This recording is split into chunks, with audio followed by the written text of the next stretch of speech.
Faites-vous partie de ceux qui pensent que Dieu hait certaines personnes et aime d'autres? Si vous pensez que Dieu ne vous aime pas, vous, mais il aime les autres, vous êtes au bon endroit. Il est dit en Romains 9 au verset 13, « J'ai haï Ésaü, mais j'ai aimé Jacob. » Et là, on se pose la question, comment Dieu pourra-t-il aimer certaines personnes et détester d'autres?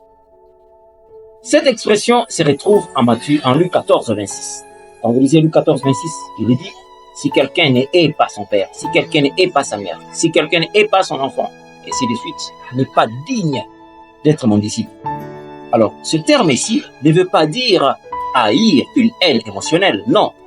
Ici, cela veut dire ne pas choisir. Donc, vous êtes dans une maison, un père de famille arrive, il confie la mission à un enfant et il laisse les autres comme ça. Cela ne veut pas dire qu'il déteste les autres, comme nous l'avons toujours compris. Alors, pour mieux comprendre cela, vous allez vous dire, mais comment expliquer quand Ésaü est arrivé en Genèse 27, et quand il a dit à son père que non, je suis là, tu dois me bénir, et le père a dit non, il n'y a plus de bénédiction pour toi. Mais Ésaü ne pouvait plus bénir, et Isaac ne pouvait plus bénir Ésaü. Pourquoi? Parce que la bénédiction était irréversible. Il a décrété des paroles sur Jacob, et c'était fini. C'est ce qui se passe d'ailleurs c'est ce qui se passait d'ailleurs avec le patriarche. Ce sont les mots, quand on bénit une personne, on fait un transfert de pouvoir. Et puis, c'était le plan divin.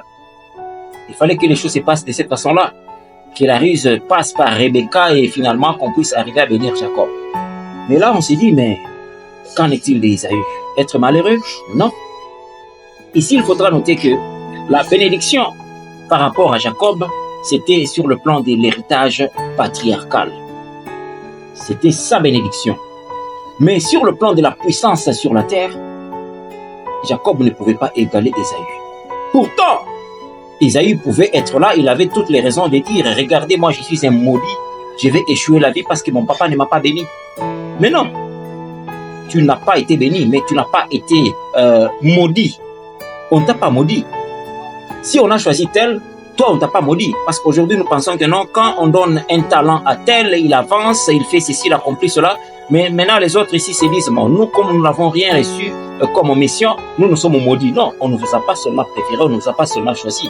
Mais vous aussi vous avez quelque chose. Et ça, Ésaü l'a compris. C'est ce qui fait que Ésaü, quand vous analysez, il est devenu tellement puissant. C'est lui le père des Édomites. Très puissant sur la terre. Jacob tremblait devant lui. Et Jacob ne pouvait pas égaler Ésaü en termes de bénédiction sur la terre. Il ne pouvait pas. Mais pourquoi il est devenu si puissant? Lui qui, au départ, quand nous regardons, nous disons, mais on a volé sa bénédiction. D'ailleurs, son droit d'aîné, c'était d'ailleurs volé. Mais comment il est devenu plus puissant? C'est ça la vie. Donc ne soyez pas là en train de pleurer en disant, non, regardez, moi, je n'ai pas été béni. Oui, vous n'avez pas été choisi pour accomplir une mission spécifique, mais la bénédiction, vous l'avez. Essayez d'exploiter la bénédiction que vous avez. Devenez aussi puissant comme Ésaü. Il est devenu puissant.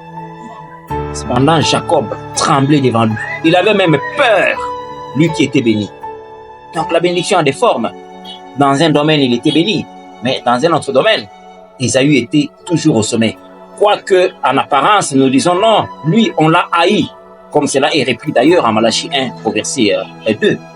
Donc, quand vous regardez Ésaü, ne regardez plus Ésaü avec un air de pitié, de compassion pour dire, regardez, il a vendu son droit de naissance et finalement dans la vie, il est devenu malheureux. Non, il était puissant. La bénédiction, vous devez savoir vous l'accorder vous-même. Même s'il n'y a personne qui vient pour vous dire, non, tu es béni. Tu dois savoir que le fait que tu existes, tu peux décréter des paroles sur toi, comme Ésaü. Il est devenu puissant et personne ne peut régner sa puissance. C'est un peu ça. Comprenez que rien ne peut vous faire échouer.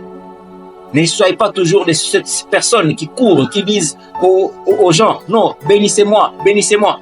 Mais s'il n'y a personne qui t'est béni, qu'est-ce que tu vas faire? Bénis ta vie toi-même. Si Ésaü est devenu puissant, donc toi aussi tu peux devenir puissant, même si ton père ne t'a jamais béni directement. Cela veut dire qu'il ne t'a pas maudit. S'il a préféré d'autres personnes, il a décrété des paroles sur d'autres personnes, mais toi on ne t'a pas maudit.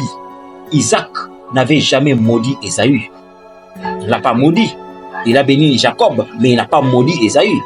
Donc, le Créateur a toujours un plan avec les humains. Donc, ici, que les parents apprennent à bénir leurs enfants. C'est toujours important. C'est votre serviteur, Ben Alain Kitenge. Merci, à la prochaine.